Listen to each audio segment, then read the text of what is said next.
Hello and welcome to episode number 13 of Chel Squared. I'm your host, Andrew Chelney, and oh man, do we have a show for you today. Before we get started, please make sure to follow the podcast on Twitter at Chel Squared and on Facebook at Chel Squared for more hot takes, news about future guests, poll questions, and a whole lot more. Tonight's show is all about the Montreal Canadiens post the Max Pacioretty trade. We'll break down everything you need to know and more about the swap. We'll get into expectations for the team this upcoming season and who can make a big impact, how Tomas Tatar plays in his new home after a disappointing stint in Las Vegas, who could be Montreal's newest captain. I mean, if Birdman doesn't trade the newest captain right away. How quickly newly acquired prospect Nick Suzuki can make a difference, what the future outlook for the Habs is, tonight's poll question, of course, which is on Twitter, as I said, at Chel Squared, and a whole lot more.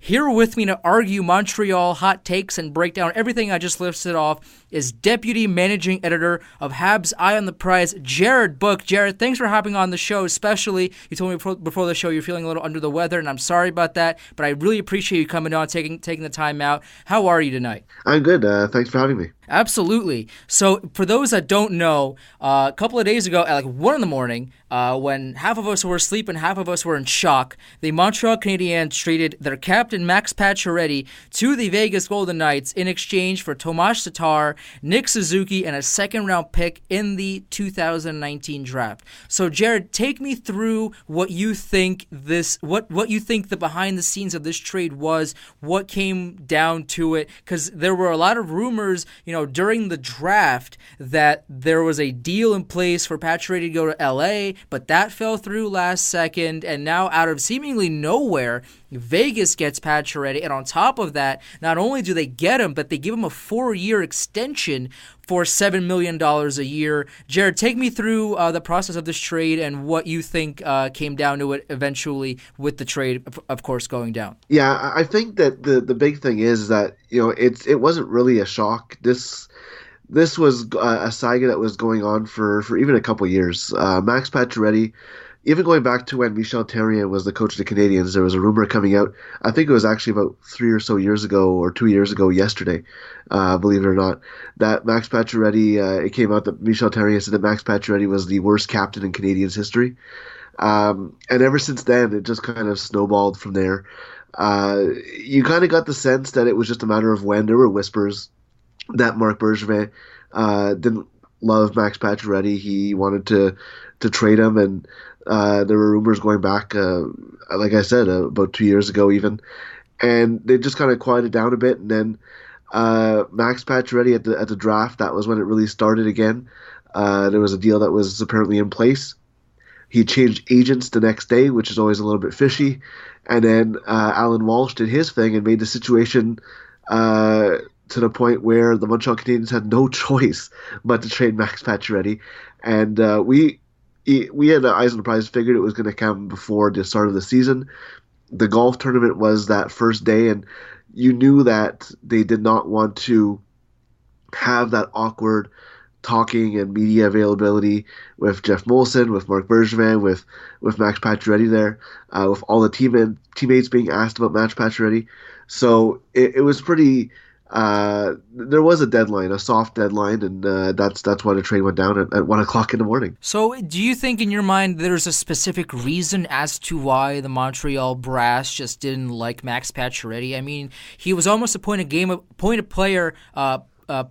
player for the vast majority of his career. He has 448 points in 626 games, all with the Canadiens. I mean, it seemed as though he was their cornerstone. I mean, if they didn't like him from years ago, why did they make him captain? And why didn't they just move him sooner? Or 2 years ago when that report came out, why didn't they just do something then as opposed to waiting a couple of years to do it now? It was the team that made him captain. It was a player vote, so right. Management didn't really have a say in that one. But in terms of why they wanted to trade Max Pacioretty, I don't know. I want a book to be written about the Marc Bergevin Montreal Canadiens. I want to know exactly why they soured on him, exactly what happened. Even going back to the PK Subban trade, I want to know exactly what happened. And I think that what happened is I don't know what happened. Max Pacioretty is the guy that you want to have on your team. You want to build a team around. He's 29 years old. He's not old by any stretch of the imagination. I think that maybe the one factor that is that Marc Bergevin just decided, you know what, I'm not going to sign him to a long-term extension, so I'm going to lose him at the end of the season anyway, so let's just trade him. I don't know what that reason was. I don't know why they didn't want to trade him. Why didn't they want to re-sign him? It's just, there's so much secrecy about buzzwords like attitude and things like that. And I just want to know the story. I just want to know what happened. I want to know what happened, why PK Subban was traded, why Max Pacioretty was traded. Because those are two guys that most NHL teams would want to have on their team. Why was Montreal so dead set on losing them?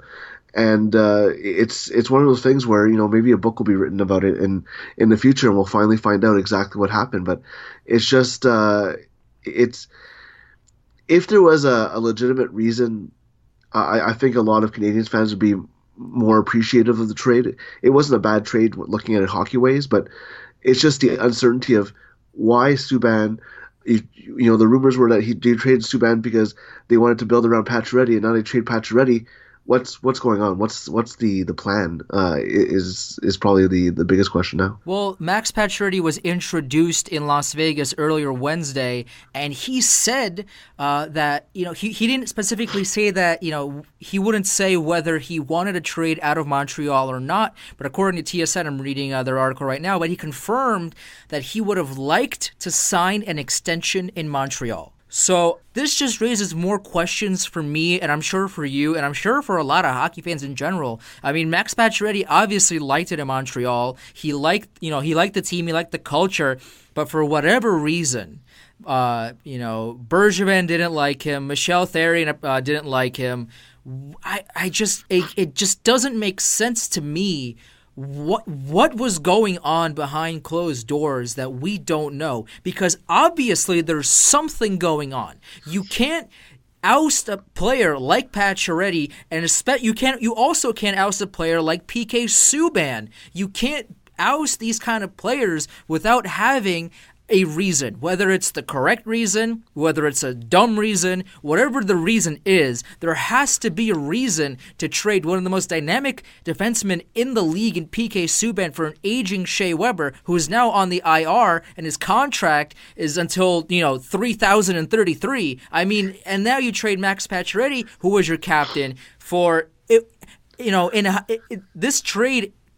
As a hockey trade, it's not too bad. The Montreal Canadiens got fairly decent return for Max Pacioretty, and on top of Max Pacioretty just not having a solid year, only 37 points in 64 games last season, as opposed to 67 in 81 games in the previous year in 16-17. You can put all these pieces together, but at the end of the day, there has to be some sort of just underlying reason why these top guys are just being traded. I mean, the PK Subban trade was a disgrace when it happened. It's a disgrace now. The Pacioretty deal is more fair for both teams. Vegas is going to be so good now. I didn't think they were going to be a playoff team before last week's show. Then Sinbin Vegas came Bulky, the founder of Sinbin Vegas, came on and just changed my tune completely. I thought they were a playoff team after the show, and now with Max Pacioretty in the mix, I mean, the sky's the limit for the Vegas Golden Knights right now. I mean, but Montreal, I mean, what's going on with Montreal? Who are they going to send out to score? Who? They have Max Domi, scored 9 goals last year. Most of those were empty netters. You got Jonathan Drouin, who had a disappointing season last year. Brendan Gallagher, who played well. However, there's only so many combinations that you can make in the top 6 for Montreal to have any sort of offensive chemistry. I mean, Jared, please, do you have any inkling as to what in the world is going on in Montreal? Well, I'm of the opinion that last year was not as bad as they should have been. Yes, this year I'm not expecting big things out of them. The thing I've said since the trade is first you get bad by accident, then you get bad on purpose, and then you get good. And that's kind of what the Canadiens are doing now. They were bad out by accident. Now they're getting bad on purpose, building for the future. And now they're going to have a couple of rough seasons, but their core is very young and I think very underrated. You mentioned where the goal's coming from, and yes, there's nobody like Max Pacioretty or even Alex Galchenyuk on the current roster. There's no shooter like that right now, but I think that you should expect big things or bigger things out of Charles Hudon, who only shot 5.6% last year, had awful luck most of the season. Arturi Lehkonen, I think he's a future 30-goal scorer in the NHL. Wow. I think he's the prototypical two-way player that is going to be a thorn in the side of opponents for years.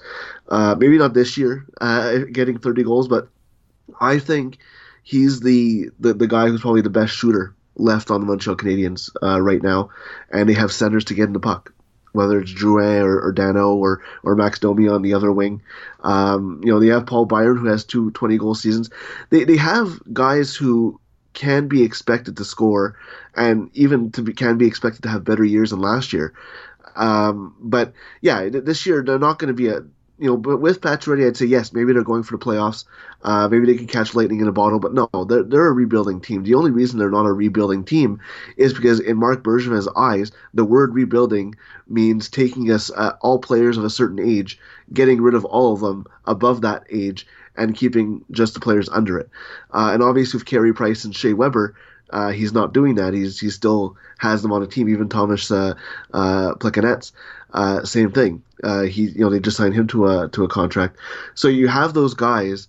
That's why it's not a rebuild, but this is a rebuilding team. Make no mistake about it. Well, I'm looking at Cap Friendly right now, and pretty much all of their team, the entire roster, is under 30 years old, which is good for I don't want to say it, but a rebuilding team. Bergevin might hate me for it, might hate you for it, but it is a rebuilding team right now. The only players that are above 30, like you said, like Plekanec, like Shea Weber, Jeff Petry's 30 years old, Schlemko's 31, Jordy Ben's 31, but everybody else is under 30.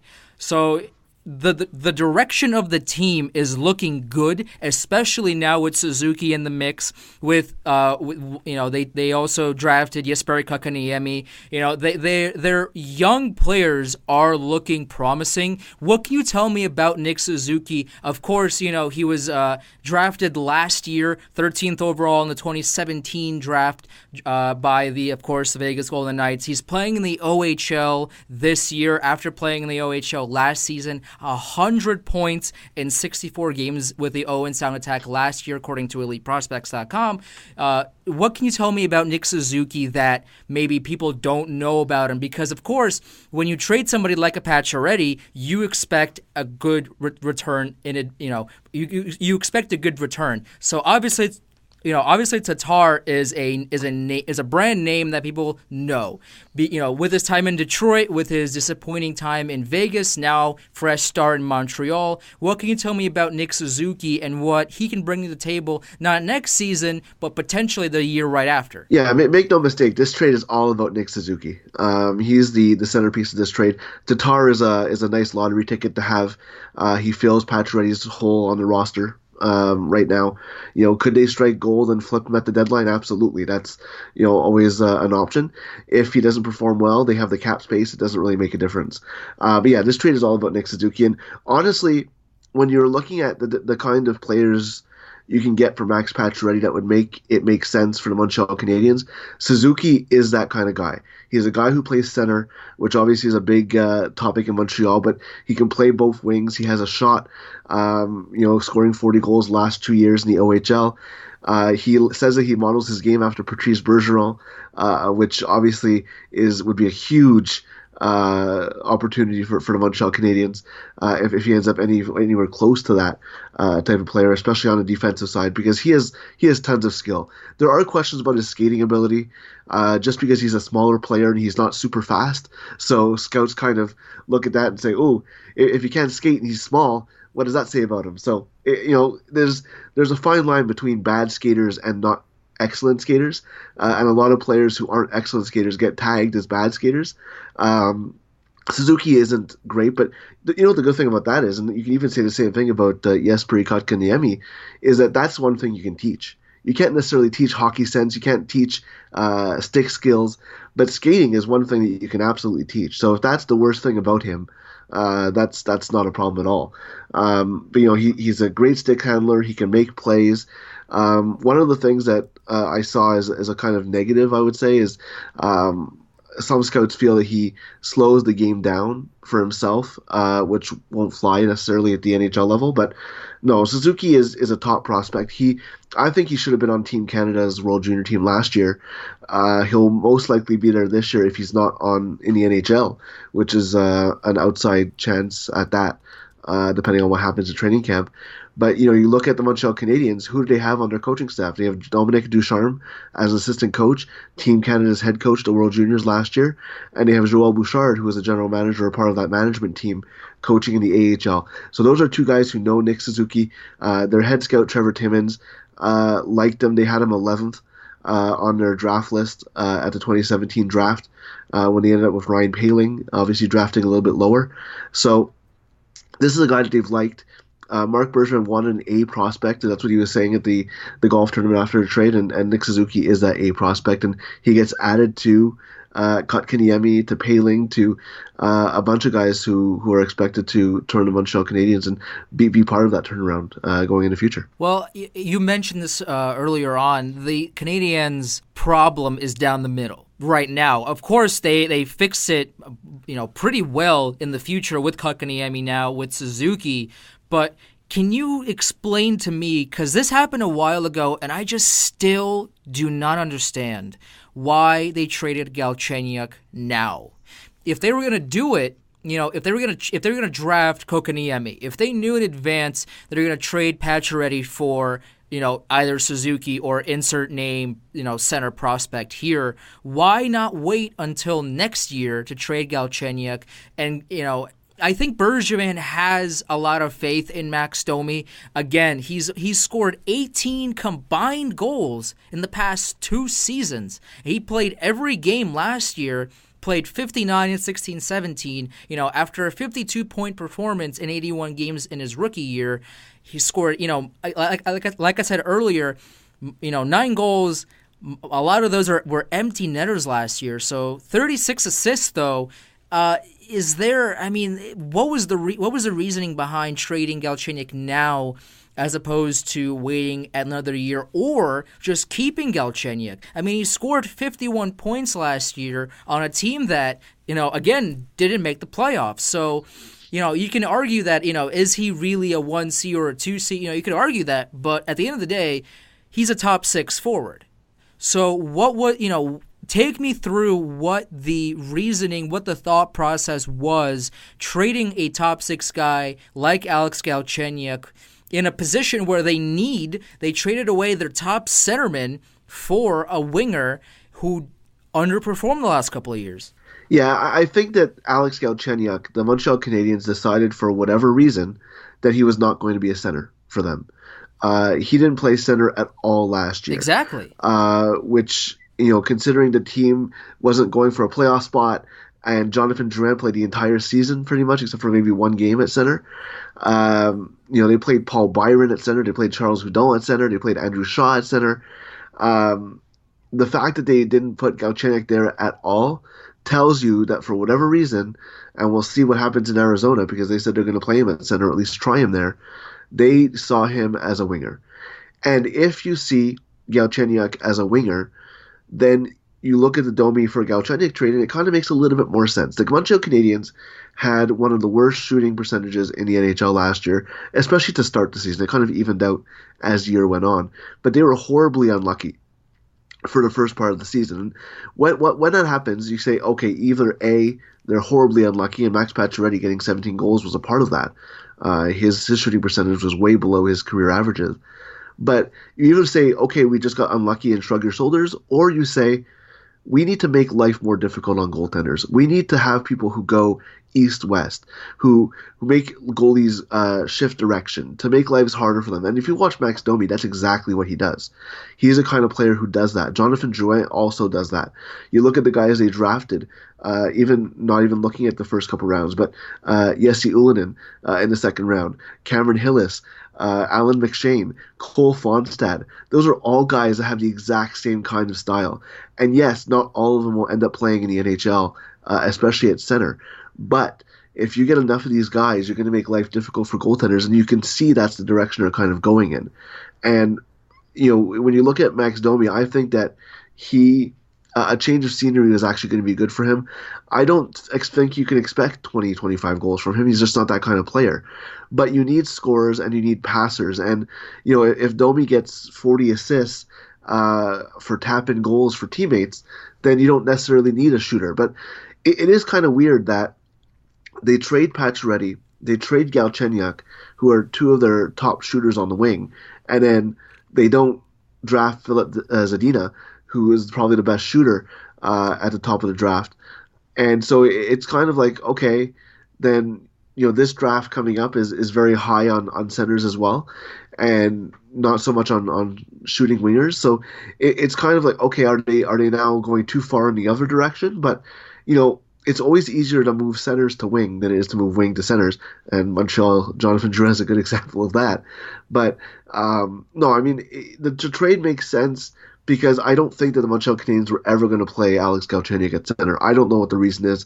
Add that to that list of things I want to book about when all this is said and done. But when you look at it from that perspective, it makes a little bit more sense, whether it's right or wrong. I mean, you nailed it for sure. Bergevin, the Pacioretty trade was, I thought, pretty fair for both sides, which is something that I can't really say for a lot of Bergevin trades. I thought, Galchenyuk is better than Domi, is present tense better than Domi.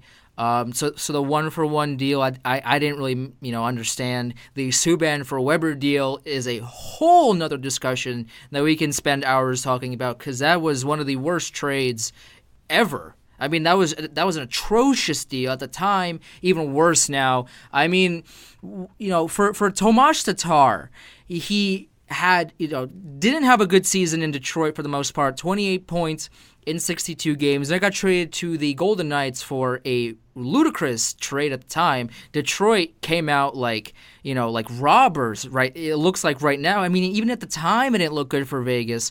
Vegas gave up a first-round pick, a second-round pick, and a third-round pick for a guy who scored 6 points in 20 games and sat out the majority of the playoffs.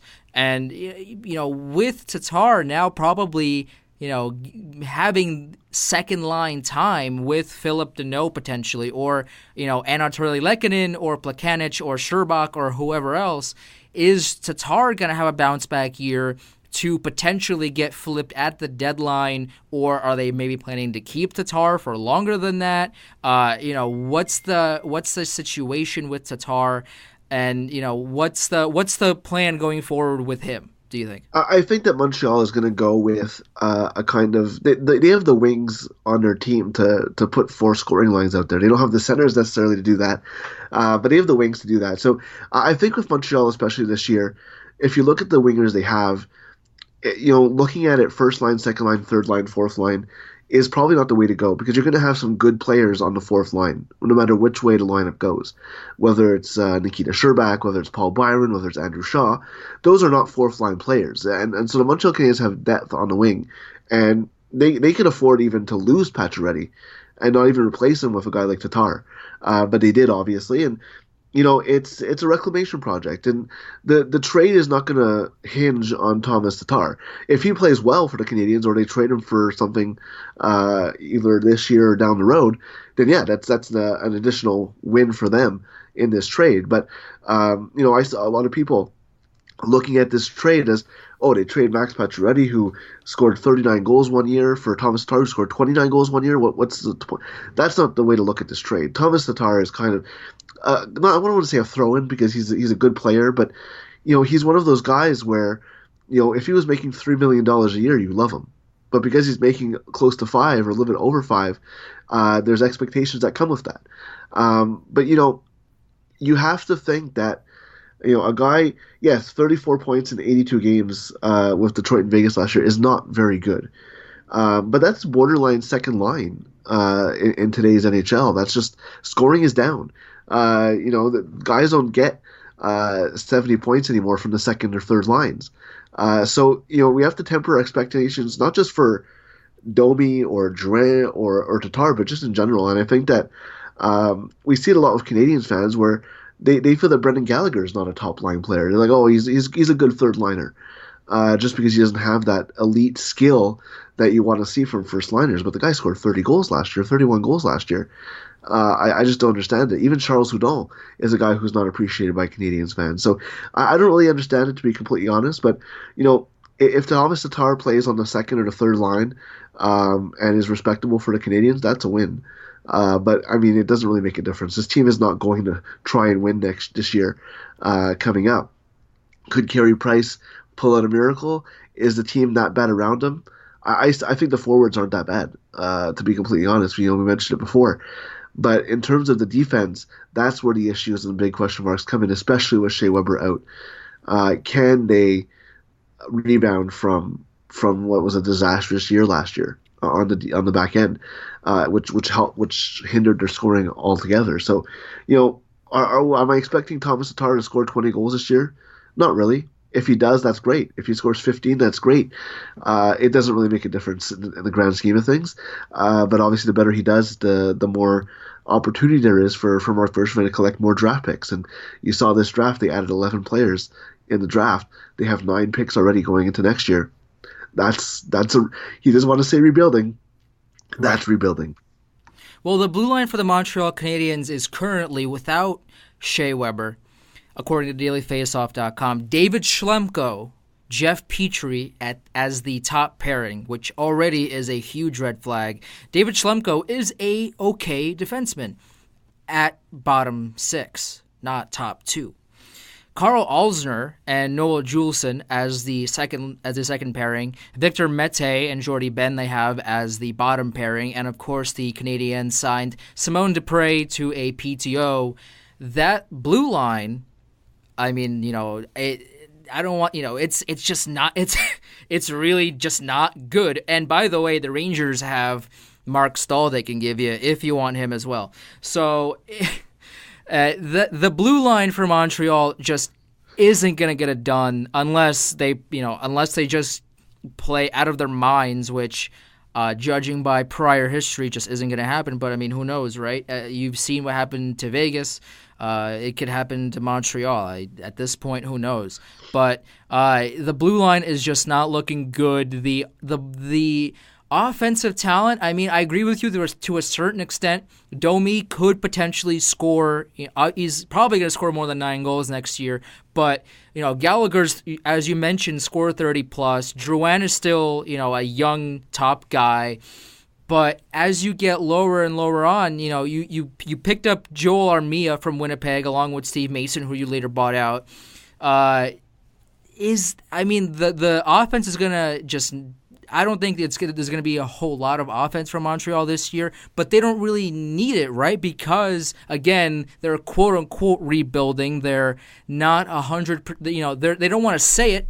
They don't want to say the word that must not be named here, but it is a rebuild, and they are looking at the future. But now, with that said, looking at the future, what are you going to do with Weber's contract? What are you going to do with Price's contract? What are you going to do with those contracts? And right now, if you want to move on with all these young guys and throw in Weber and Plekanec in the mix, let's say the Canadiens had to pick a new captain this season. They obviously don't have to, and chances are they probably won't because again, this is kind of like a rebuilding in between year. But let's say we have to pick a hypothetical captain right now. Who would be the captain? Weber's out. Price can't be the captain. Plekanec? Who would be the captain if you had to pick one? I think the next captain of the Montreal Canadiens is going to be Shea Weber or Brendan Gallagher. Those are the two guys. It's going to come down to one or the other. They might even be co-captains for the remainder of Weber's career in Montreal. I don't know how they'll do it exactly, but those are the two guys. Those are the lock it down. If anybody else is captain, I'd be completely shocked if it's anybody other than those two. And you mentioned the Weber injury. Obviously, that makes it hard to do this season. Gallagher is obviously signed for a couple more years, so you don't have that question to come up for at least 3 more seasons. But yeah, I mean, by respect to Shea Weber, he was a captain before. You kind of have to throw him that bone, I think, or at least tell him, listen, we're going to go with a younger player in this spot. But it's going to be Weber or Gallagher, and the team's going to choose. The manager's going to kind of wash their hands clean of it. So we don't know what goes on in that room. We don't know who the players are going to choose. But it's going to be, I think it's going to be either Gallagher or Shea Weber, and I would be completely shocked if it was anybody else. Well, you mentioned this earlier on, but we touched on this earlier, but Bergevin loves to say, I'm not trading player X. This person is not getting moved. And then hours or months later, inevitably that person gets moved. Whether it's Galchenyuk, whether it's PK Subban, now whether it's Pacioretty. At this point, do we just take everything that Bergevin says, flip it and think that's the truth? Because, he's done this 3 times now. He has a hat trick of doing this. He says, Subban's not going anywhere, then trades him. Oh, Galchenyuk's not going anywhere, trades him. Oh, Pacioretty's not going anywhere, trades him. Can we believe anything Bergevin says at this point? Honest question here. Is this what it's come to? Marc Bergevin, and I'm not the biggest fan of his body of work by any stretch, but I do think that he's in a position he cannot win, no matter what he says. You can't exactly say, yeah, we're going to trade PK Subban, and then every team hears that as well. He's not just talking to the media when he says it. He's not just talking to the fan base.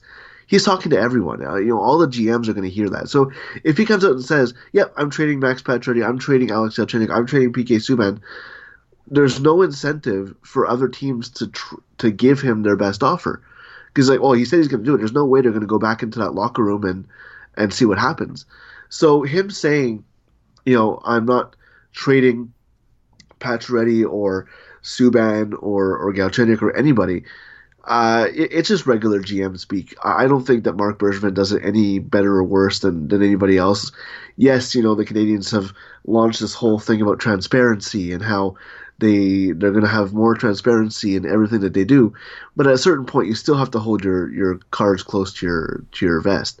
You can't say, "Yeah, we're going to trade our captain," and then everyone's just waiting for them to trade the captain. So it's one of those things where he's kind of damned if he does, damned if he doesn't, and I don't think that it necessarily means that he's changing his mind or he's doesn't have necessarily a plan.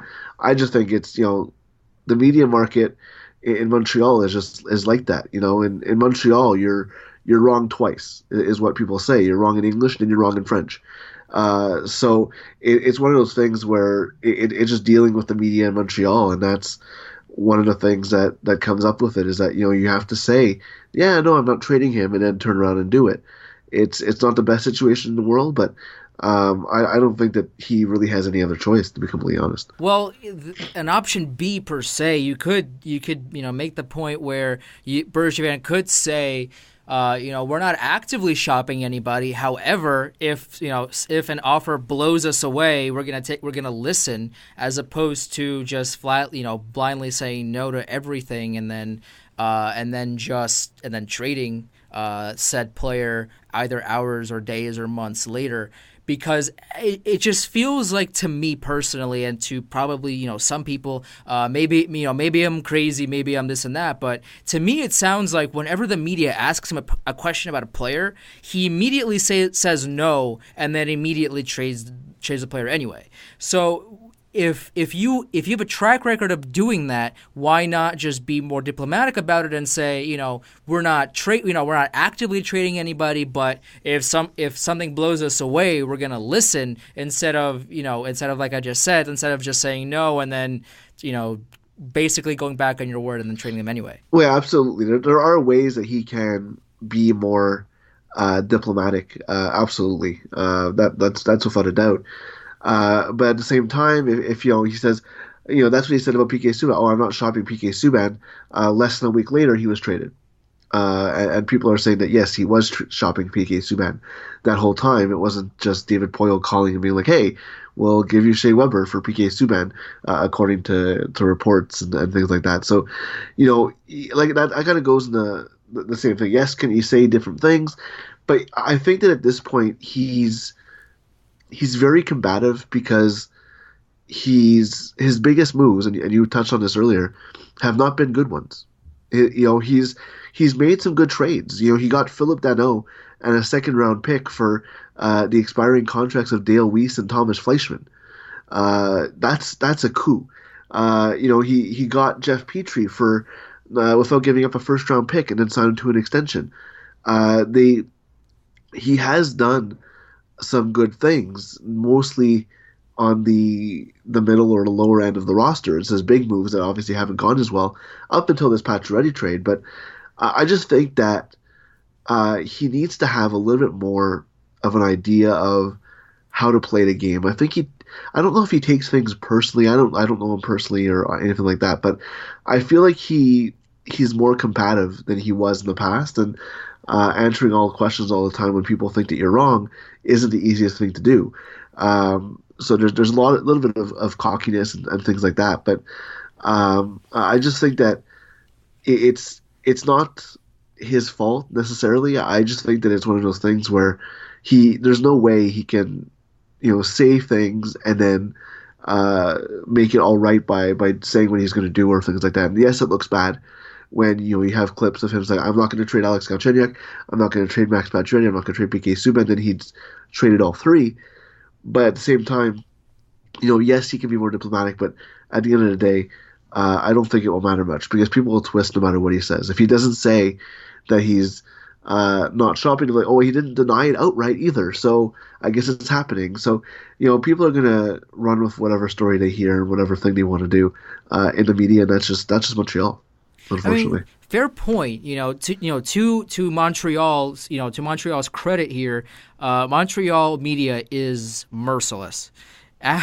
Absolutely merciless a lot of the times. I mean, I'm not so sure about twisting the words all the time, but I just think Bergevin, instead of just saying no, could give you a more neutral answer. But at the end of the day, like you said, it doesn't really matter because they got traded anyway.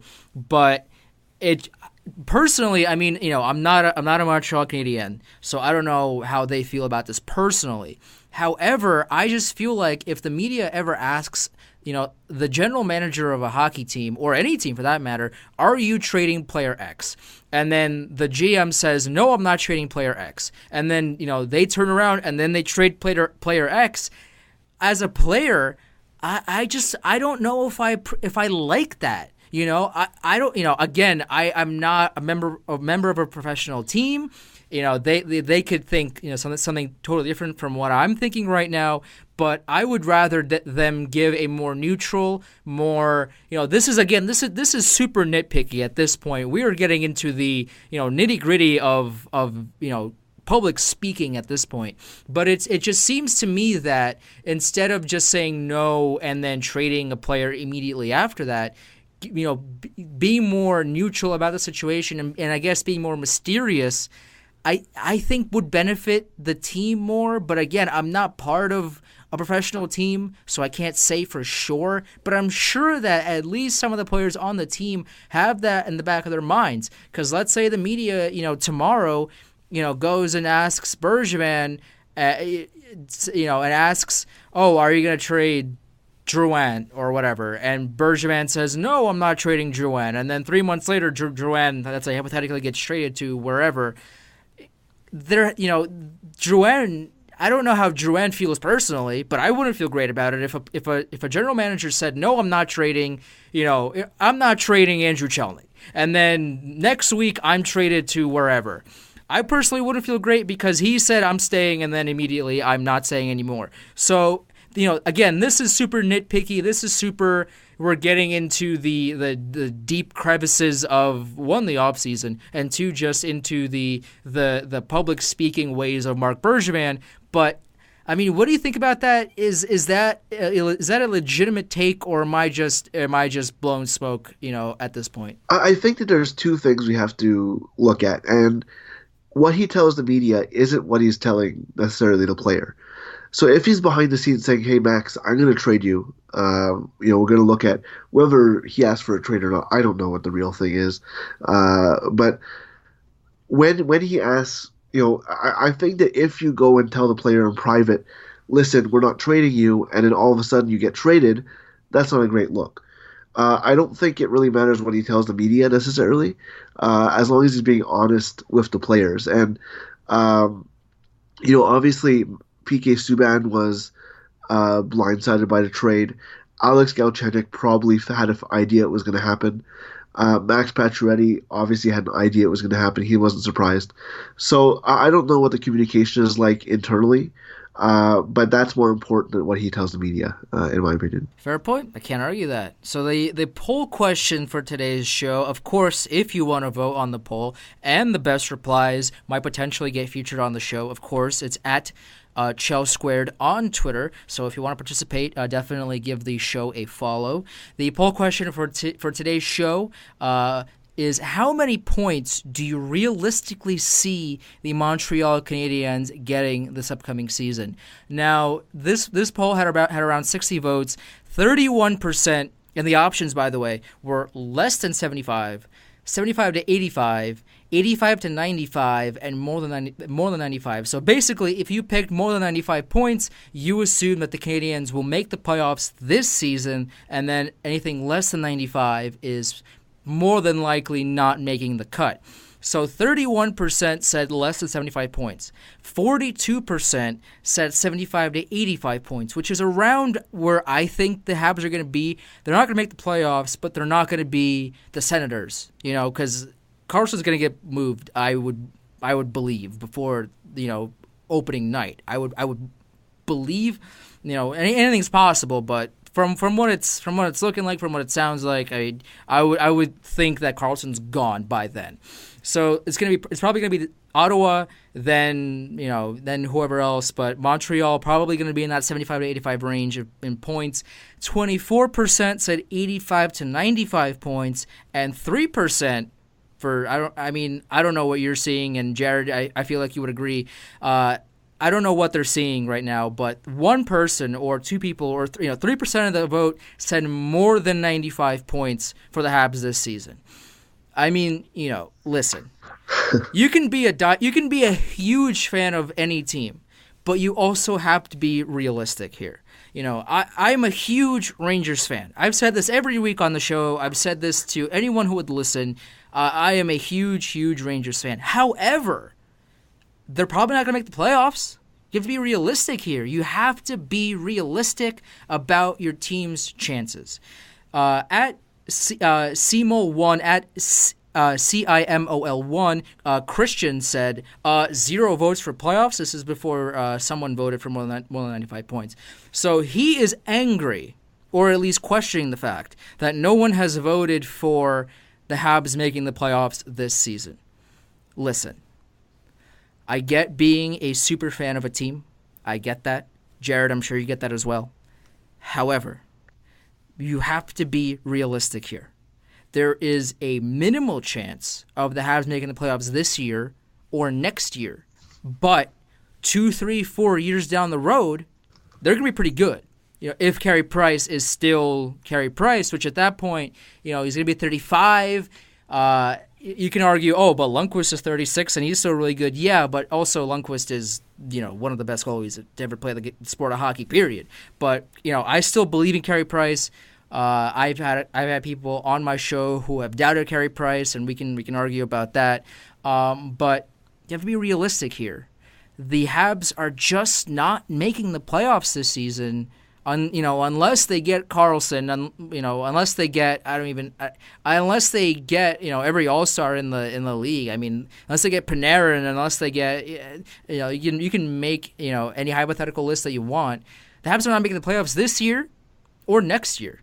Potentially years down the road, they're gonna be really good with these young guys like Suzuki, like Kotkaniemi, like Drouin, like Domi, potentially, and etc. But as of now, they're not making the playoffs. Let's be real here. Jared, what do you think? Yeah, I mean, you always have to leave the door open because Carey Price is Carey Price, and if he plays 9:30 goaltending, there's a chance that they do make the playoffs. I'm not saying it's a good chance, but if everything goes right for them this year, like everything went wrong for them last year, I'm not going to say it's impossible.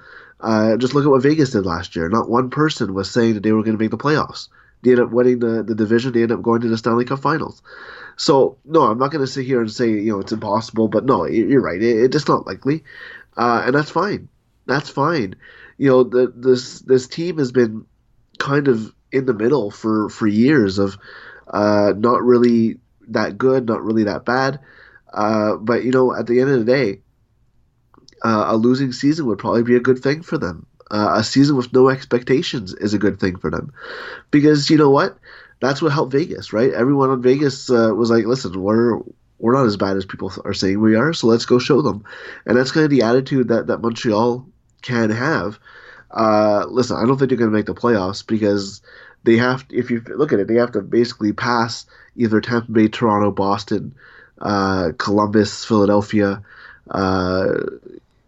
team New Jersey, teams like that. Even if they want to go for the wild card, Florida, it's not going to be easy by any stretch of the imagination. But listen, nobody thought the Ottawa Senators were going to make the playoffs 2 years ago, and they did. So can it happen? Yeah, it can happen. But I don't think it's likely at all. This is not a team that's in the top 8 of the Eastern Conference. Last year, I expect them to make the playoffs, absolutely. But this year, I think that if you're expecting them to make the playoffs, you're going to be in for disappointment. So let's circle back for a second here. You were raving about Charlie Hudon earlier in the show, and even though he had 30 points last season, 72 games, only 10 goals, you were telling me, 5.6 shot percentage. He's due for an explosive year. What do you see in Charlie Hudon that people like myself who don't watch all 82 Habs games, what do you see that we perhaps don't, and why do you think Hudon is going to be the catalyst for the Habs offense? I just if you look at his style of play, he's like a Brendan Gallagher. He's not as good as Brendan Gallagher. Don't get me wrong. I'm not expecting 30 goals and top line minutes necessarily, but he's been a top scorer at the AHL level. He was a top scorer in junior. He has the skills. He played on a line last year to start the year with Arturi Lehkonen and Thomas Plekanec, and they couldn't hit. They couldn't score a goal if their life depended on it. They were creating more scoring chances than any line on the Canadiens. One of the best lines in the NHL in terms of possession rates, in terms of scoring chance rates. They just had horrible luck until 10 or so games into the season. I think him and Lehkonen both scored 2 goals in an 8-3 win against Ottawa or something like that. But that's kind of how it happens. Is that they were creating chances, they were getting to the dangerous areas of the ice, controlling play, and those are the things that you look at when you look at a team that obviously struggled to score goals. It's like, okay, but what's happening? Why are they struggling? And a 5.6 shot percentage is well below average. If you add 2% to that, you're looking at a league average shot rate, and probably about 4 or 5 more goals just on that alone. So I think that the Montreal Canadiens have a lot more skill than maybe a lot of people outside of Montreal feel. Like, is it Toronto's depth? No, I'm not saying that. I'm not saying that they're one of the best teams in the league. But in terms of their wingers, you're going to have players on the fourth line that would be top 9 players for playoff teams. Whether it's Andrew Shaw or Paul Byron or Joel Armia. These are guys who could play capable top 9 minutes for good teams, and they're going to be on the fourth line of Montreal. So, yeah, I think that Hudon is kind of in that. I mentioned Lehkonen as well. And I like those guys because they do everything well. And, they had such horrible luck in terms of not converting on their chances that if they turn that around, and yeah, that's a place where you can look for the additional goals. And a thing that a lot of people are saying is, oh, how are they going to get goals now that Pacioretty and Galchenyuk are gone? But you know what? Pacioretty only had 17 goals last year. Galchenyuk didn't have 30 goals last year. He's had 30 goals before, yes, absolutely, but not last year. So if you look at that, they don't have to replace 60 goals. They only have to replace 30 or so goals in the lineup, and it's not that overwhelming. But obviously, if you just match those 30 goals, you're in the same spot you were in last year. You have to get more scoring, and that's where the issue comes in. But no, I think that the Montreal Canadiens have a lot more depth than and everyone likes their depth players more than the other team's depth players. That's just when you watch guys a lot, that's what happens. But no, I think that Montreal has legitimate top 6 wingers in their third line and their fourth line, and I think that that's a good thing, obviously. But Montreal's going to roll 4 lines this year, and they're going to look for who can catch lightning in the bottle. Paul Byron was a waiver pickup. He's coming off of 2 20-goal seasons. He's been one of the best moves that Bergevin has made. So, there's a lot of guys on this Montreal team that maybe don't get the appreciation that they should, and I think Pacioretty should be involved in that, because the narrative for so long was that Carey Price was leading this team to as far as they got. But if you look at the talent that this team had, there was no reason for Carey Price to have to be dominant for them to make the playoffs or win a playoff series. They have guys like Pacioretty and PK Subban and Galchenyuk and Gallagher. These are guys that any team in the NHL would want on their team. And so I think that there's kind of a misconception of Montreal, because the coaching style relied so much on Carey Price, whether it was Michel Therrien and then Claude Julien, who obviously didn't get the goaltending that Michel Therrien did from Price. I think that that's underrating what Montreal has. I don't think they were as bad as they were last year from an offensive standpoint. I think that the defense zapped their offense. You lose guys like Andrei Markov, PK Subban, Mikhail Sergachev, Nathan Beaulieu, Mark Barberio, Brandon Davidson. A lot of those guys I mentioned are not great NHL players, but if you lose all of your puck-moving defensemen, who's going to move the puck to your forwards? So I think that I said, I wrote an article earlier in the offseason that Montreal's biggest need was defense, not center. And I still feel that way. The defense is what's holding them back, because their forwards aren't that bad. They could have 20 goal scorers on the fourth line. That's a good NHL team. Good NHL teams have that. So it's Hudon's just one of those guys that I feel that gets misconceived outside of Montreal, because you just look at the goals and assists, you're like, well, what's so special about him? But there is something special about him, and Lehkonen and guys like that I think that they're going to be massive pieces of this rebuild in 2 or 3 years when they're still in their mid-20s. It's a fair point. You argued it very well, and I can't argue that for sure. One last question before I let you go here. A couple weeks ago, the Canadiens traded Kerby Reichel to the Flames, of course, for Hunter Shinkaruk, who played the entirety of last season in the AHL. A first-round pick, drafted 24th overall in 2013 by the Canucks. He's only 23 years old, but yet it feels like he's a giant bust.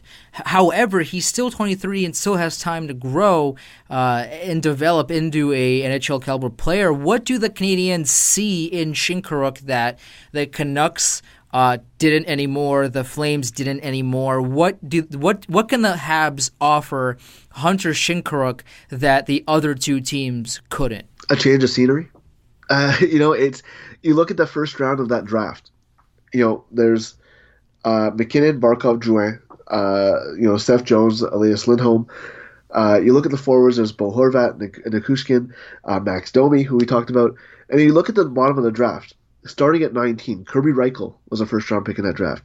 Anthony Mantha, who is probably one of the better people in that second half of the first round. Frederic Gauthier, Emile Poirier, Shinkaruk, Michael McCarran, who plays for Montreal, Marco Dano. All of these guys are, look at the forwards, and there's not really much depth at forward in that draft. So, you're looking at these guys, and you're like, yeah, maybe they weren't, deserving of first-round picks, and Reichel is part of that, and McCarron's part of that as well. But you know what? Hopefully you catch lightning in a bottle. Shinkaruk is a guy who has a lot of speed, a lot of skill. He can make plays for his teammates. I mentioned guys like that before that they've been drafting and trading for, and Drouin, Domi, and guys like that. That's what he can bring to the Canadiens. And Reichel's more of a, banger and, gets goals in dirty areas. And Montreal, you could argue, can need that as well. But, Reichel, they got in the Plekanec trade. It was kind of like a lottery ticket, kind of like Thomas Tatar is. And then trading him for Shinkaruk is just kind of, tit for that, trading each other's players' problems, maybe a change of scenery as well for both of those guys who are struggling to make it in the NHL. But I don't think it's anything more than that. I think it's, at worst it's an AHL trade. At best, it's buying low on a guy who breaks out. But I don't think that you have to look at that as anything bigger because, that 2013 first round and even second round was not pretty. You look at the forwards especially, there's not many names there that you would have pegged as complete NHL players, especially once you get past pick 15 or so. So I think after McCarran, the only guys in that draft who have done anything in the NHL are Arturi Lehkonen, who Montreal picked anyway in the second round, and Jake Guentzel of the Penguins. Other than that, there's nobody else who really has any type of scoring ability. There's a few guys obviously, but not many, and that's really what you're looking at the draft. And McCarran is one of them. Shinkaruk, Reichel, there are part of that group of disappointing first round picks. Well, NHL 14 told me that Hunter Shinkaruk, which by the way they pronounce it Shinkaruk, so in my head I always pronounce it Shinkaruk, but it's Shinkaruk. Hunter Shinkaruk was supposed to be a elite player according to NHL 14. Of course, that didn't happen. But I always drafted him, because he's an elite talent in the game.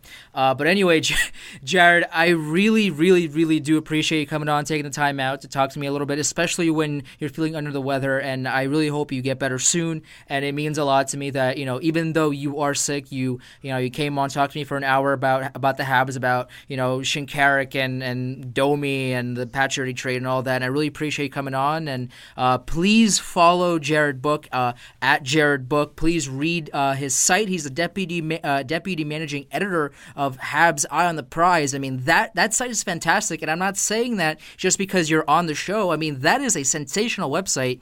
And I know my friend Julian McKenzie's on there, and I read his stuff all the time. And Jared, I really appreciate you coming on, and I'll talk to you again real soon. Thank you for having me. It was a pleasure. Absolutely. And that about does it for this week's episode of Chel Squared. Of course, as always, I'm your host, Andrew Chelney, and I will talk to you again next week.